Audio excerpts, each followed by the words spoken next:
لوگوں کی لعن طعن سے ڈر کر حق کو قبول نہیں کرتا، فرمایا اس سے بھی خیر کی توقع نہ رکھنا۔ لا الہ الا اللہ کو سمجھ چکا ہے، محمد الرسول اللہ کو سمجھ چکا ہے، لیکن جب روح قبض ہوتی ہے، اللہ کے نبی صلی اللہ علیہ وسلم بڑے غم زدہ ہیں، پریشان ہیں۔ اللہ نے آیت نازل فرما دی، اے میرے غمبی نبی غم نہ کرو، ہدایت تمہارے ہاتھ میں نہیں ہے، ہدایت دینا تمہارے ہاتھ میں نہیں ہے، ہدایت جس کو میں چاہوں دوں، جس کو نہ چاہوں نہ دوں، آپ غم نہ کریں۔ میرے چچا اتنا عرصہ میرے ساتھ رہے، خوشیوں میں، غمیوں میں، مشکلات میں، پریشانیوں میں، تو کیا یہ رہنا اس کو کچھ فائدہ نہ دے گا؟ کہا ہاں یہی فائدہ دے گا کہ جہنم کی آگ میں جو سب سے کم عذاب ہے، سب سے کم عذاب ہے، تیرے چچا ابو طالب کو دیا جائے گا۔ اور وہ عذاب کیا ہے؟ وہ جہنم کی آگ کے جوتے ہیں، گویا کہ تلوے ہیں کہ نیچے سے آگ لگا دی جائے گی، لیکن کہا گیا کہ اس کا دماغ ایسے کھول رہا ہوگا جیسے ہنڈیا کے نیچے آگ جلائی جائے تو کھولے گا، اور وہ یہی سمجھ رہا ہوگا کہ جہنم کا سب سے بڑا عذاب شاید یہی۔ تو بھائیو، یہی لا الہ الا اللہ ہے جو رب نے فرمایا وَمَا خَلَقْتُ الْجِنَّ وَالْإِنسَ إِلَّا لِيَعْبُدُونَ، کہ میں نے پیدا کیا اے انسانوں تمہیں اور تمام جنوں کو محض اس لیے کہ میری عبادت کرو۔ آپ لا الہ الا اللہ میں اسی کا اقرار کرتے ہیں کہ لا الہ الا اللہ، کہ اس اللہ کے سوا عبادت کے کوئی لائق نہیں، معبود برحق اس کو مانا۔ خالی ماننے سے بات نہیں بنتی،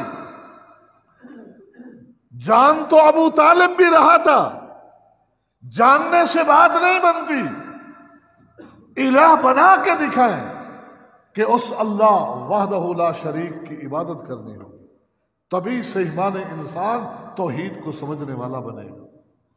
خالی نعرہ توحید سے، نعرہ لا الہ الا اللہ سے کچھ حاصل نہ ہوگا۔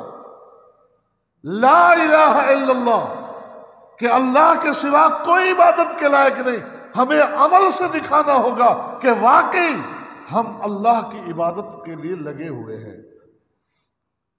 جنہوں نے لا الہ الا اللہ کا کلمہ زبان سے کہا لیکن اس کے باوجود اپنے اعمال سے ثابت کرنے کی باری آئی تو وہ ثابت نہ کر سکے، وہ دو طبقے ہیں۔ ایک وہ طبقہ ہے کہ جو نہ اللہ کی عبادت کرتا ہے نہ کسی اور کی، وہ بھی ناکام ہے، اور ایک وہ طبقہ ہے کہ جس نے اس اقرار کے بعد کہ اللہ کے علاوہ عبادت کے لائق کوئی نہیں، اس اقرار کے بعد اللہ کی عبادت میں دوسروں کو بھی شریک کر لیا، دوسروں کو بھی شریک کر لیا۔ اگر دوسروں کو بھی اس عبادت میں شریک کر کے اللہ نے عبادت کو قبول کرنا ہوتا تو پھر اللہ اپنے پیغمبر کو ان کے رشتہ داروں سے جنگیں نہ کرواتا، لڑائیاں نہ ہوتی، پھر اللہ کے پیغمبر اور صحابہ کو اپنے وطن کی قربانیاں نہ دینی پڑتی، مکہ کو چھوڑ کر نہ جانا پڑتا۔ یہ معاہدے کے لیے تو وہ تیار تھے کہ آئے معاہدہ کر لیتے ہیں، ایک سال مل کے ہم سارے تیرے معبود کی عبادت کر لیتے ہیں اور اگلے سال مل کر ہمارے ان معبودوں کی بھی عبادت کر لیں گے۔ اس معاہدے کے لیے تو تیار تھے وہ، لیکن لا الہ الا اللہ کا مطلب یہ تھا جو آپ نے کوہ صفا پہ نعرہ لگایا تھا، وہ یہ تھا اترک اللات والمنات، لات و منات کو چھوڑ دو۔ ایک اللہ کی عبادت کا مطلب یہ ہے کہ اللہ کے علاوہ کسی اور کے آگے دامن پھیلانا، ہاتھ اٹھانا، اپنی جبین نیاز کو ٹیکنا اور اپنی گردنوں کو ان کے سامنے جھکانا، یہ چھوڑ دو۔ یہ ہے لا الہ الا اللہ کا مطلب۔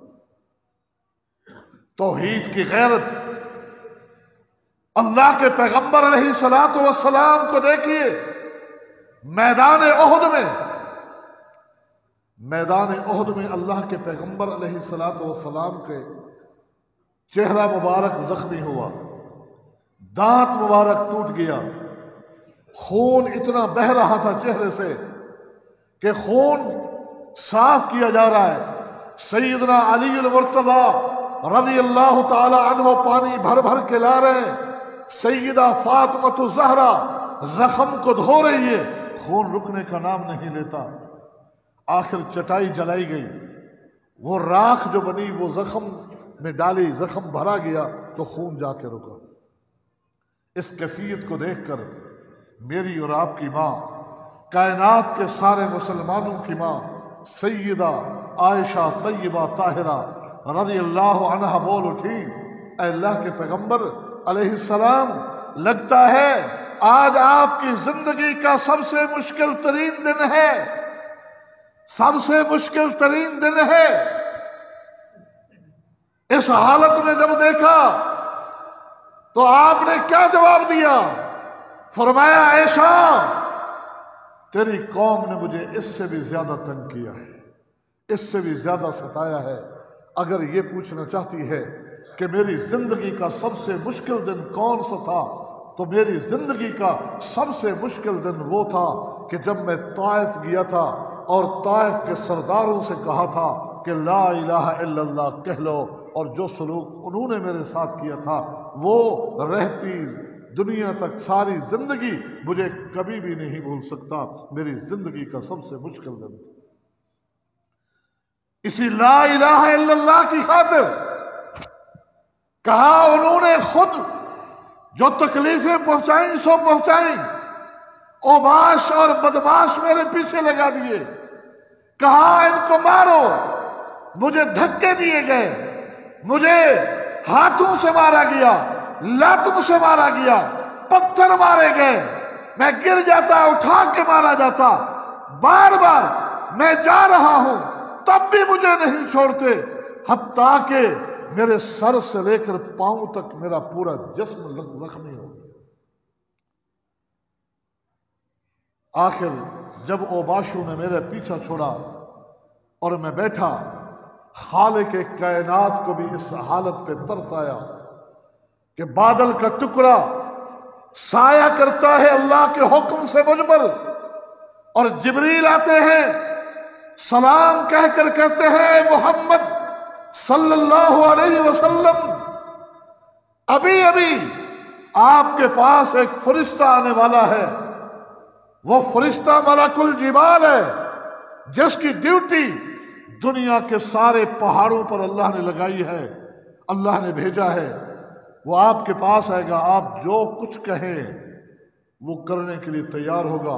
اتنے میں ملک الجبال نے سلام کیا اور کہا اللہ کے پیغمبر محمد صلی اللہ علیہ وسلم مجھے رب نے بھیجا ہے، میں ملک الجبال ہوں، سارے دنیا کے پہاڑ میرے تابع ہیں، میں ان پر تعینات ہوں، اگر آج آپ مجھے کہیں تو طائف کے ادھر والا بڑا پہاڑ اور ادھر والا بڑا پہاڑ ان دونوں کو حکم دو، یہ آپس میں مل جائیں گے، طائف کی پوری بستی چکی کے پاٹ کی طرح پس کے رہ جائے گی، جس طرح چکی کے دو پاٹوں کے درمیان دانا پس کر آٹا ہو جاتا ہے۔ آج میں ان دونوں پہاڑوں کو ملا دوں گا۔ اتنا ستایا آپ کو، اتنا آپ کو پریشان کیا، آپ کہیں تو صحیح میں ان دونوں پہاڑوں کو ملا کر انہیں پیس کے رکھ دو۔ کائنات کے حبیب نے اس وقت بھی کہا تو کیا کہا، نہیں اے میرے رب یہ میرے مقام کو نہیں سمجھتے، میں یہ نہیں چاہتا، میں یہ چاہتا ہوں کہ ہو سکتا ہے یہ نہیں تو ان کی اولادوں میں سے کوئی ایسا پیدا ہو جائے جو تیری توحید کا علم بردار ہو، جو لا الہ الا اللہ کو پھیلانے والا، کلمہ لا الہ الا اللہ کی خاطر یہ قربانیاں اور یہ چاہتے ہیں اور یہ جذبے ہیں۔ وہی میدان احد جب کفر کی یلغار ہوئی اور صحابہ ایک اپنی کچھ غلطی کی وجہ سے کافی زخمی بھی ہوئے، شہید بھی ہوئے، اللہ کے پیغمبر بھی شہید ہوئے، اور صحابہ بقیہ جو ہے اپنی جگہ مورچے چھوڑ کر چلے گئے، اور اللہ کے نبی صلی اللہ علیہ وسلم بھی پھر اللہ کے حکم کے مطابق احد پہاڑی کی ایک غار میں جا کر بیٹھے۔ ابو بکر بھی ساتھ ہیں، عمر بھی ساتھ ہیں، کفار میدان احد میں پھر رہے ہیں، گھوم رہے ہیں۔ اس وقت سپہ سالار ابو سفیان جو بعد میں مسلمان ہوئے، لہذا ان کا نام عزت و احترام سے لینا اب ہم پر لازم ہے، سیدنا ابو سفیان رضی اللہ تعالی عنہ اس وقت ان کے سپہ سالار ہیں، میدان احد میں کھڑے ہو کے آواز لگاتے ہیں، حل فیکم محمد، او کہاں ہو مسلمانوں، کہاں ہے تمہارا محمد صلی اللہ علیہ وسلم؟ سیدنا عمر سے برداشت نہ ہوا، اٹھے کہ جواب دوں کہ جی ہاں ہمارے محمد صلی اللہ علیہ وسلم موجود ہے، اللہ کے نبی نے روک دیا۔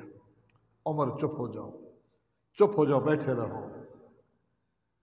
جب کفر نے دیکھا کہ محمد نہیں رہے صلی اللہ علیہ وسلم، ترتیب وہ بھی جانتے تھے، آواز لگئی، حل فیکم ابن ابی قحافہ، کیا تم میں ابو قحافہ کا بیٹا ابو بکر ہے مسلمانوں؟ کہاں ہے ابو بکر؟ آئے میدان میں ہمارا مقابلہ کرنے کے لیے۔ فاروق اٹھنے لگے، اللہ کے پیغمبر نے روک دیا، فاروق رک جاؤ، رک جاؤ، جواب نہ دو۔ ابو سفیان رکے رہے، جب کوئی جواب نہیں ملا پھر للکارا، حل فیکم عمر بن الخطاب، خطاب کا بیٹا عمر کہاں ہے؟ اگر ہے زندہ تو آ جا ہمارے سامنے۔ اللہ کے پیغمبر نے روکا، عمر رک جاؤ، عمر جواب نہ دو، ابھی ہماری ذاتوں پہ حملہ ہے، کوئی بات نہیں، برداشت کر لیں گے۔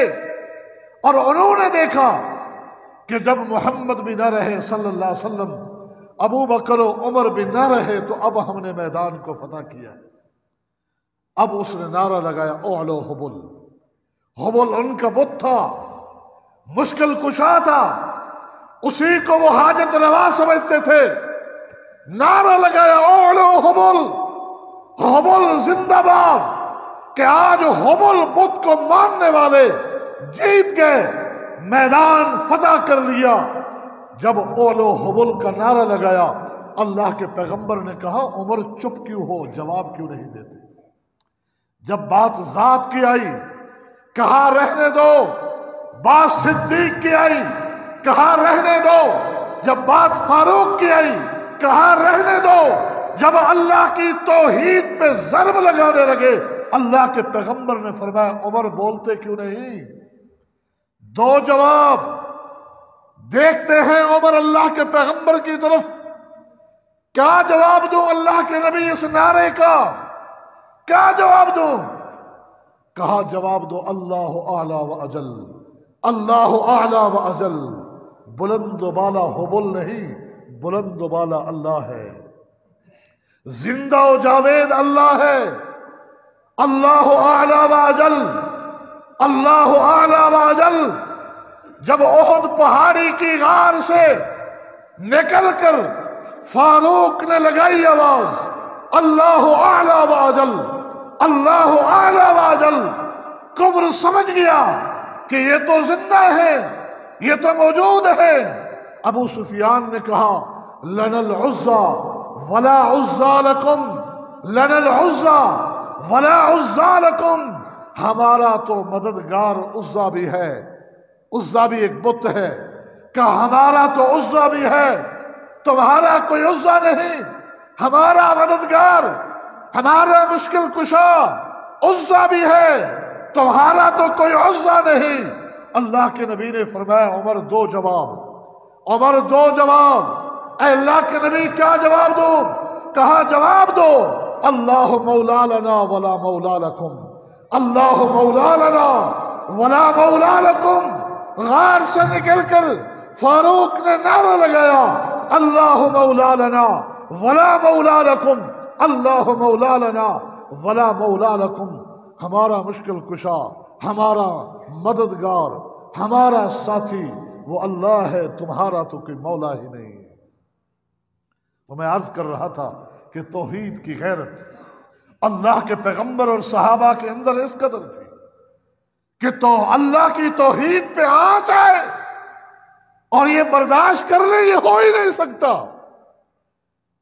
سب سے بڑا منصب یہی اللہ نے انبیاء کو سونپا ہے کہ اللہ کی توحید کے پرچم کو لہرانا ہے۔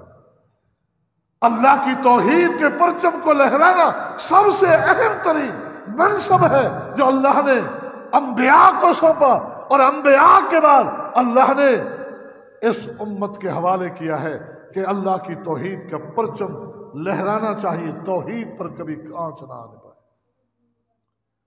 اللہ کے پیغمبر محمد الرسول اللہ صلی اللہ علیہ وسلم بستر مرگ پہ ہیں، اس بیماری میں ہیں کہ جس بیماری کے بعد آپ صحت یاب نہ ہو سکے، جس بیماری کے بعد آپ اٹھ نہ کھڑے ہو سکے، اس دنیا فانی سے چلے گئے۔ آپ کے سرہانے بیٹھ کر خواتین ام المومنین، کیونکہ امہات المومنین میں سے بعض نے حبشہ کی طرف ہجرت کی تھی، مکہ سے ہجرت اولا، اور وہاں حبشہ میں عیسائیوں کے مذہب اور ماننے والوں کو دیکھا، ان کے گرجے کو دیکھا کہ ان کا گرجا جو عبادت خانہ تھا اس میں بت سجا کے رکھے ہوئے تھے، مختلف قسم کے۔ اللہ کے پیغمبر کے سرہانے حبشہ کا ذکر کرنے لگی اور حبشہ کے ایک گرجے کا ذکر کیا کہ وہاں کس طرح بت سجا کے بڑے اچھے اور خوبصورت لگے ہوئے تھے۔ اللہ کے پیغمبر باوجود اس کے کہ نقاہت کے عالم میں تھے، کمزوری کے عالم میں تھے، اپنا سر اٹھایا اور فرمایا اللہ کی لعنت ہو یہودیوں پر، اللہ کی لعنت ہو عیسائیوں پر۔ کیوں؟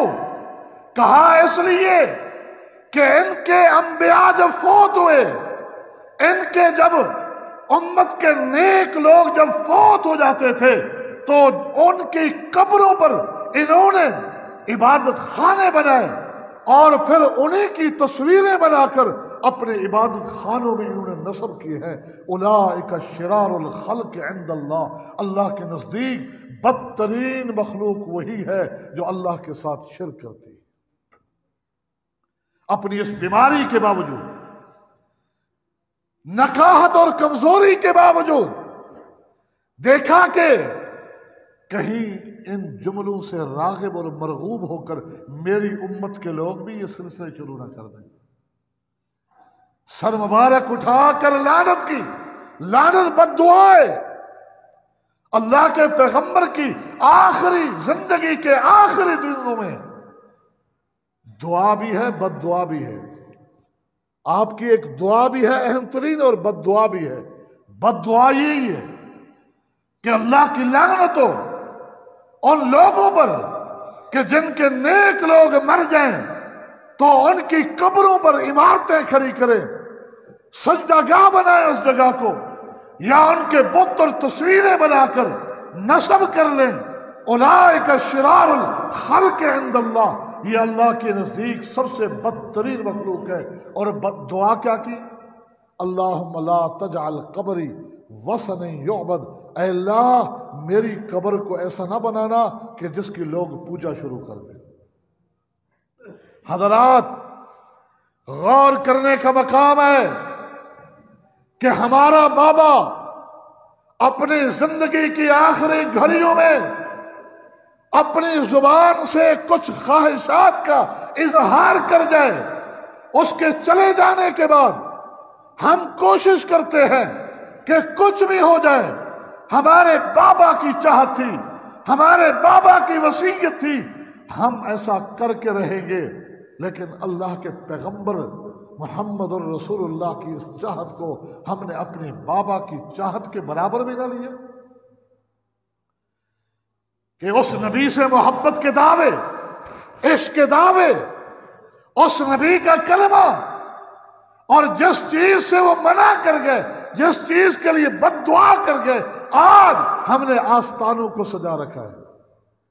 آج ذرا غور تو کریں کہ ہمارے ملک کے اندر کتنے آستانے ہیں، کتنی ایسی جگہیں ہیں جہاں اللہ کے علاوہ غیر اللہ کے سامنے ہاتھ پھیلایا جاتا ہے، جھولیاں پھیلائی جاتی ہیں، لوگ اولادیں مانگنے کے لیے رخ کرتے ہیں، وہاں منتیں مانتے ہیں اور وہاں جا کر جانور ذبح کرتے ہیں، مجاور بن کے بیٹھ جاتے ہیں، قبروں کے آگے سجدہ کرتے ہیں۔ کہاں گئی اللہ کے پیغمبر کی وصیت؟ کہاں گئی اللہ کے پیغمبر کے ساتھ محبت کے دعوے اور عشق کے دعوے کہاں گئے ہیں تمہارے؟ جس چیز سے نفرت دلاتے دلاتے ساری زندگی اللہ کے پیغمبر اس بستر مرگ پر آ جانے کے باوجود بھی آپ نے قوم کو سمجھانے کے لیے یہ بد دعا بھی کی، دعا بھی دی، دعا کی، اللہ میری قبر کو ایسا نہ بنانا کہ جس کی پوجا کی جائے۔ کیا آج بھی پھر ان وضاحتوں کے باوجود بھی ہمیں باتیں سمجھ میں نہ آئیں کہ اللہ کے پیغمبر کی چاہت کیا ہے؟ آپ کیا بتانا چاہتے ہیں امت کو؟ یہ نقشہ کھینچ کر کے جس پر لعنت بھیج رہے ہیں اللہ کے نبی، ہمیں پیغام کیا دینا چاہتے ہیں؟ یہ پیغام یہی ہے کہ اگر وہی سلسلے شروع ہو گئے تو پھر کوہ صفا پہ کھڑے ہو کے میں نے کیوں کہا تھا قولوا لا الہ الا اللہ اترکوا اللات والمنات، اگر اللہ کی عبادت کے ساتھ کسی اور کی عبادت کو بھی میں قبول کر سکتا تھا، اللہ کے ہاں یہ درجہ ہو سکتا تھا، تو پھر کیوں مجھے صادق و امین کہنے والے اب مجھے مجنون کہہ رہے تھے، کاہن کہہ رہے تھے، ساحر کہہ رہے تھے، پتھر مار رہے تھے؟ میں نے سب کچھ برداشت کیا، لیکن اس دعوت توحید پہ ذرا برابر آنچ نہیں آنے دی۔ توحید کا مطلب بھی یہی کہ اللہ وحدہ لا شریک کو ایک ماننا، ذات میں، صفات میں، عبادت میں، تمام تر معاملات میں جو اسی کے ساتھ خاص ہے، اسی ایک اور اسی کو تنہا ماننا۔ ایک اور علم نکالا گیا ہے، داخل کیا گیا شریعت کے اندر،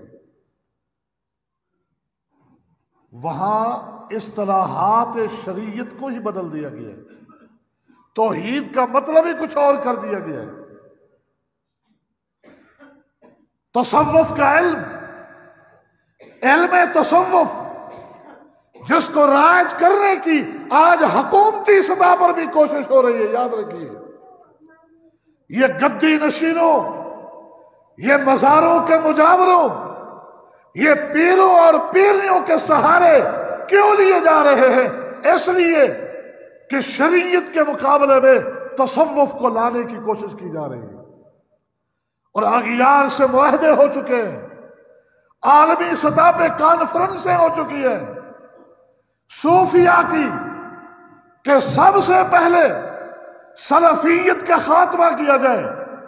یہ چند ریاستیں بالخصوص سعودیہ کے خلاف پروپیگنڈا اس قدر کہ عوام الناس میں بھی ہم سب کچھ کرتے رہے، جائز ہے، اگر انہی کاموں میں سے ایک غلطی وہ کر لے تو ہم سب شور کیوں کر رہے ہیں؟ یہ سازش اور پروپیگنڈے کے ساتھ کہ اگر سلفیت کو تحفظ مل رہا ہے تو وہاں سے مل رہا ہے۔ سلفیت کا خاتمہ، پھر عقیدہ توحید جو شریعت نے بتایا ہے اس کا خاتمہ کر کے تصوف کو رائج کر لے تو یہود اور نصارہ نے یہ مطالبہ کیا ہے، پھر ہمیں مسلمانوں سے کوئی اختلاف نہیں۔ برطانیہ کے اندر ایک صحیفے کے اندر مسلمانوں کو 7 حصوں میں تقسیم کیا گیا ہے، اور 3 حصے دنیا کے مختلف کونوں میں بسنے والے سلفیوں کے کیے گئے۔